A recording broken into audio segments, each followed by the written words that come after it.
Good afternoon, Lebanon seniors. It's Rebecca with the Lebanon Senior Center once again, bringing you our final Celebrating Strawberries cooking demo for the month of June.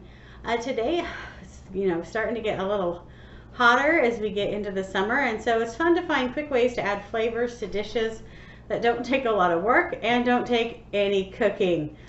I'm a big fan. What can I say? And one of the fun ways to do that is with fresh salsas. And a lot of us love salsa here in Lebanon. We usually have a salsa contest, but in September, don't know if we'll see if that gets to happen this year or not. Hope so.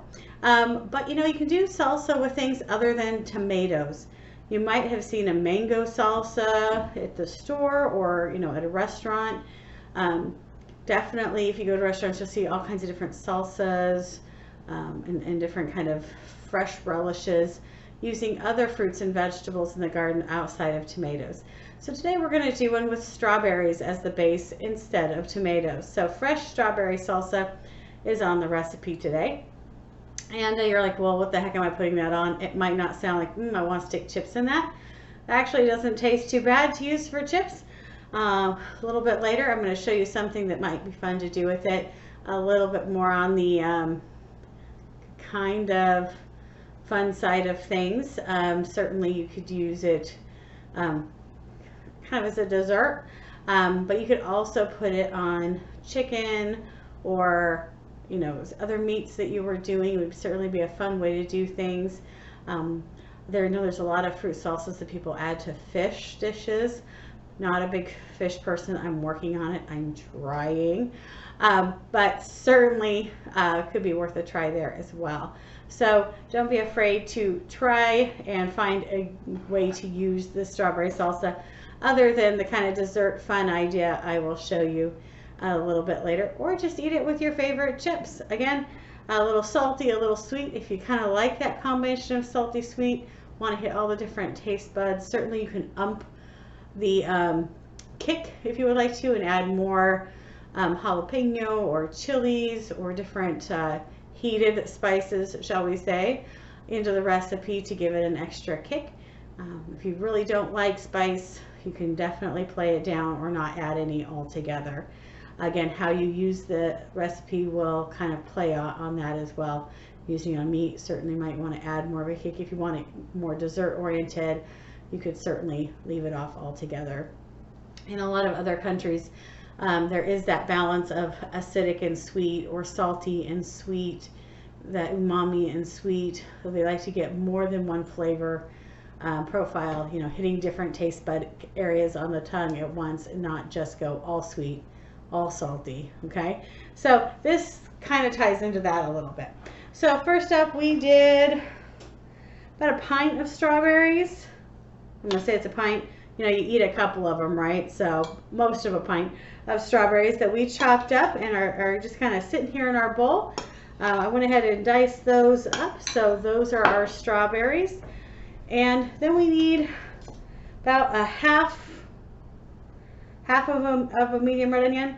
Again, it depends on how much you like onion. So this is one I was using in a recipe the other night, and I saved part of it. So we are going to use most of it, if not all of it, in this recipe.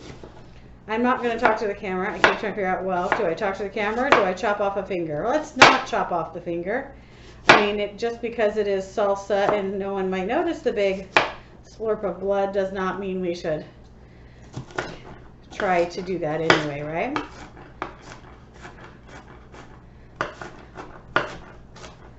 So we're just dicing and whacking and chopping our onion. This is much easier to do when one is standing up. Well, I don't do a lot of vegetable chopping from the seated position normally. Alrighty.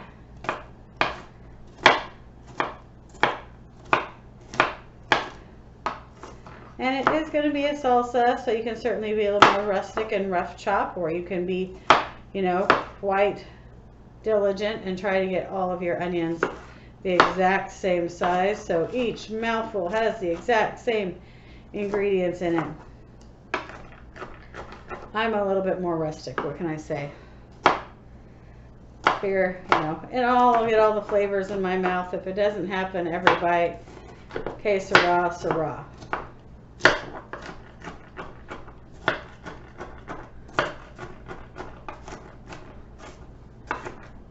And we are working our way to the last rounding pile here.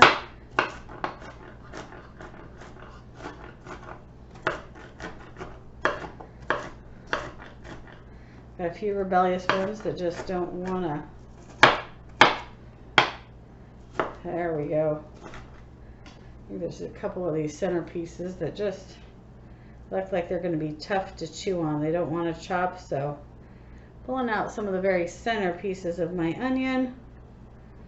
Want things to have a better mouthfeel than that. All right. So we're going to take our onion. And as I'm looking at this, I'm deciding, I might save some of this onion for another recipe tonight. I think I'm just going to put that amount of onion in.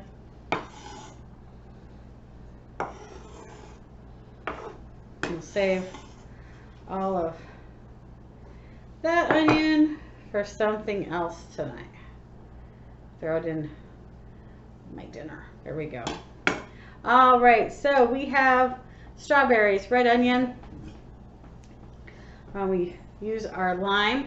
So we're gonna, you know, squeeze some juice out of the lime and zest some of the lime. And certainly, they say, you know, medium. How do you say, you know, just a lime. If you want more lime juice, you can certainly add some more or less. To get the most juice out of your lime, a nice little trick is to put it on the kitchen counter and push down gently and roll it back and forth. This helps break open the cells that are holding all the juices, the membranes inside the fruit. Pops them up a little bit. Then I just kind of take the edge of my knife blade . I don't know if you can see it dripping out of there. It tends to squeeze pretty quickly. I used to just cut them in half, but then I felt bad because there was this giant puddle of juice left on the counter, and I was kind of like, well, that could have all gone in my bowl.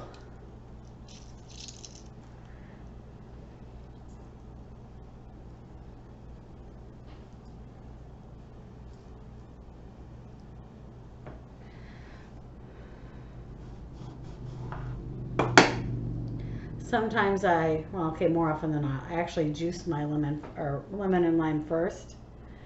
I'm not seeing a lot of seeds in this sucker. Usually I'd hold it upside down. Very immature lime. So just squeeze.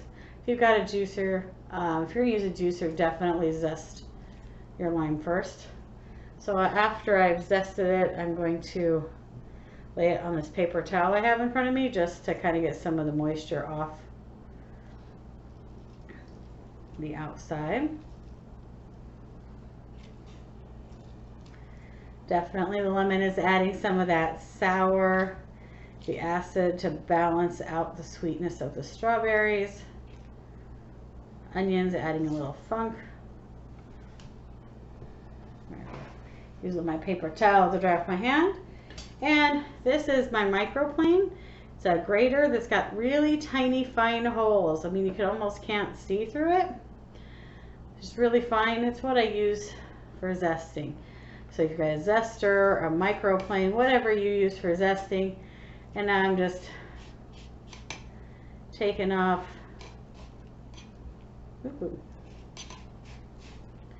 some of the zest of the lime. Kind of shave and roll it, shave and roll. There you go, kind of gets that. Taking just the green. You don't want to get all the white pith of the lime. That just makes it bitter. There's something, the difference between zesty and bitter, right?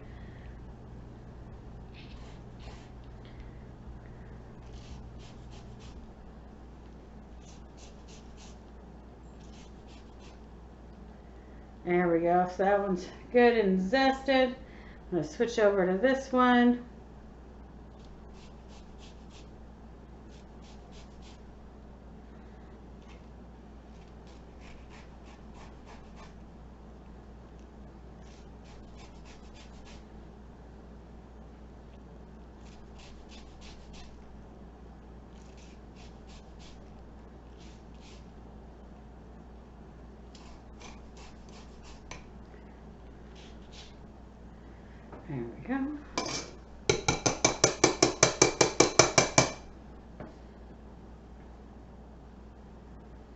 All right, so I'm just scraping off some of that zest.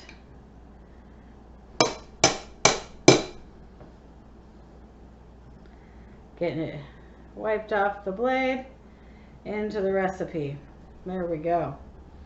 Perfect. I think I need to get my glasses set. They keep sliding down with me looking at the table today. Then you need about, half a cup of fresh cilantro. And I don't like the stems as much. You know, and cilantro is not that expensive, so I'm going to just kind of hold the bunch there, and I'm going to chop me off some like that.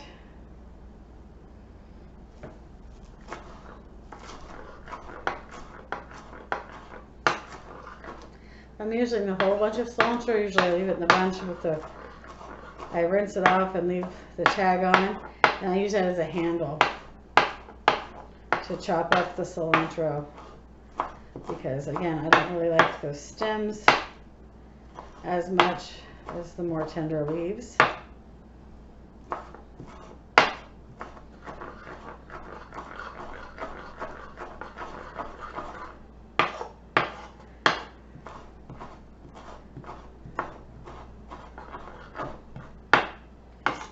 Working these cilantro leaves around, turn them around, chop them the other way.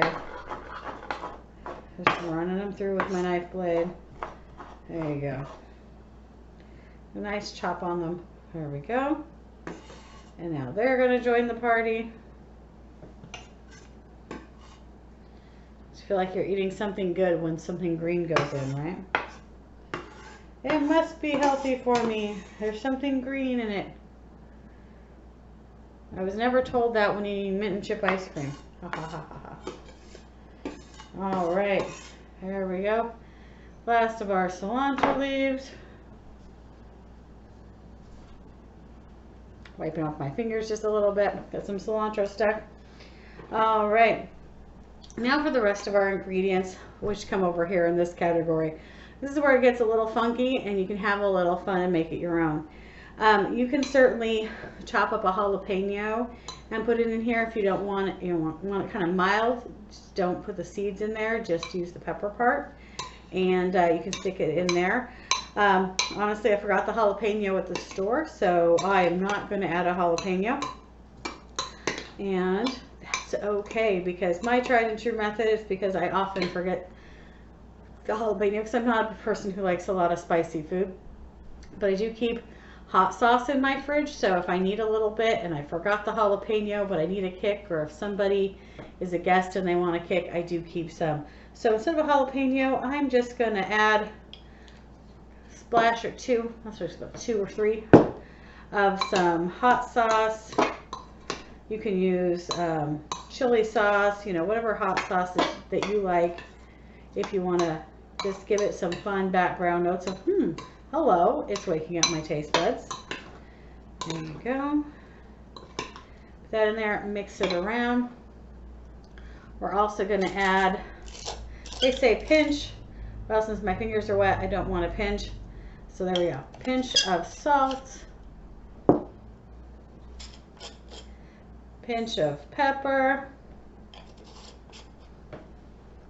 Now to play with the sweetness a little bit, the recipe suggests you can put in 1.5 teaspoons of honey or maple syrup. Again, you could put in agave, you can put in the maple syrup, you can do honey, you can put in, you know, pineapple juice. I mean, just, you know, whatever sweetener sounds good to you. If you don't want to put any in, if you've got really nice fresh fruit that's really got a nice sugar index on it, you probably don't have to add any sugar at all.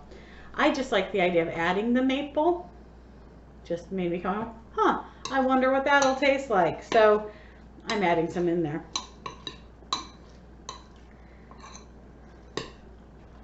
All right, and that's all the ingredients. So now we're just going to mix these up.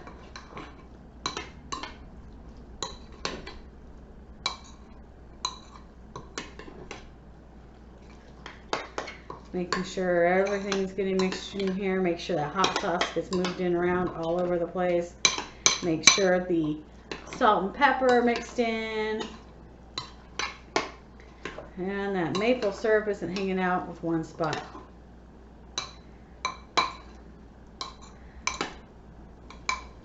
All right, in my house, I'm not sharing with you guys the senior center today, so I can do something I would not do at the center. I can just give it a taste right out of the bowl, right? All right, so this is what it looks like. It looks beautiful.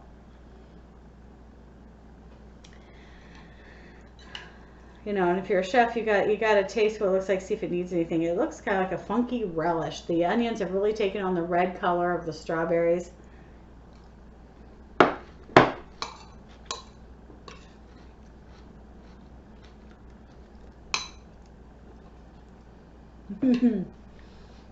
There's a fun play on my tongue between the maple and just that little kick of hot sauce. Might have taken it down just a notch. You know, if I don't know, I might leave it where it's at, but again, it just depends on your spicy flavor. I kind of like where it is, but sometimes I feed somebody who doesn't like that kick. So to be a neutral ground, I might have just put in 1 dash of hot sauce, but I like it right where it is. But that maple and that hot sauce are doing kind of a dance on my tongue. The strawberries and the onion and the cilantro are just kind of like adding all this freshness, and the lime come in and just brightens everything up and says hello. So this is really a lot of fun. Certainly it would be a good thing to, you know, do with a fish dish. You know, somehow I would think either a grilled or even a crusted fish would really help take on these flavors. Maybe like a mahi-mahi, which is funny because it's a tropical fish. Or even a tilapia, something that's got mild white flavors, because it's going to really let this relish be the star of the show. You could also do something fun, like, honestly, I'm thinking about putting this on some celery. I'm not a big fan of celery. It's good for me, but it's kind of boring. But this would be kind of a fun way to eat some fruits and vegetables. Even some fried vegetables, some tempura vegetables would be really good. I'm going to do something a little funky in just a minute. I'm going to be over at the stove. I'm going to cook up some tortillas, and I'm going to show you how I'm going to serve up this salsa to some friends tonight. Be right back. All right, I'm back. Lighting next to the stove and trying to film next to the stove. A little bit too challenging. I didn't want the camera to get caught, you know, or drop into the pan or into a burner. So what I did was go ahead and I figured I would just tell you what I was up to over at the stove. So I got a skillet pan, nice and hot, medium high heat. Let it get pretty good and hot, not scalding, just pretty hot. And I had some tortillas in my fridge. Went ahead and just smeared some butter on the bottom of the pan, let it sizzle a little, put a tortilla in the pan, and was not quite frying it up, but you know, a little bit, just a little hint of butter as it heated up and toasted in the skillet. Then I smeared a little bit on top of it, of the tortilla, while the bottom was cooking. And then when the bottom, I would pick up the edge just a little bit to see, check on doneness. And when it got to a nice kind of a crispy golden brown color, I went ahead and flipped the tortilla over, and I sprinkled a little sugar cinnamon mixture onto it. So it looks a little bit like that. And then as soon as the bottom was done, you know, it got a little, I let the bottom get just a little bit crispier, so it had a nice firm texture to it. So, oh, let's see if I can do it. It's kind of like a tostada feel, kind of crispy, yet a little firm. I went ahead and slid it out of the pan. I did a couple of those. I'm going to do a couple more. And then I'm cutting them into little chips. So, little wedges. So here is my handy dandy little toasted tortilla chip with a little cinnamon sugar on it. So these are just going to be stacked up on a plate, you know, willy-nilly like this. And my guests tonight are going to be able to come over and get one and do a number like this. And they're going to be like, what the heck? This salsa is weird. And I'm going to be like, because it's strawberry salsa. Maybe you've gone to a Mexican restaurant before, and the final course they bring you is dessert. And that dessert is some fried up tortilla string. This might do just a little guilty pleasure. Just so really send your taste buds on a little worldwide adventure with some different fruit vegetable combinations and different ways of using them. So enjoy. I'm going to finish eating this.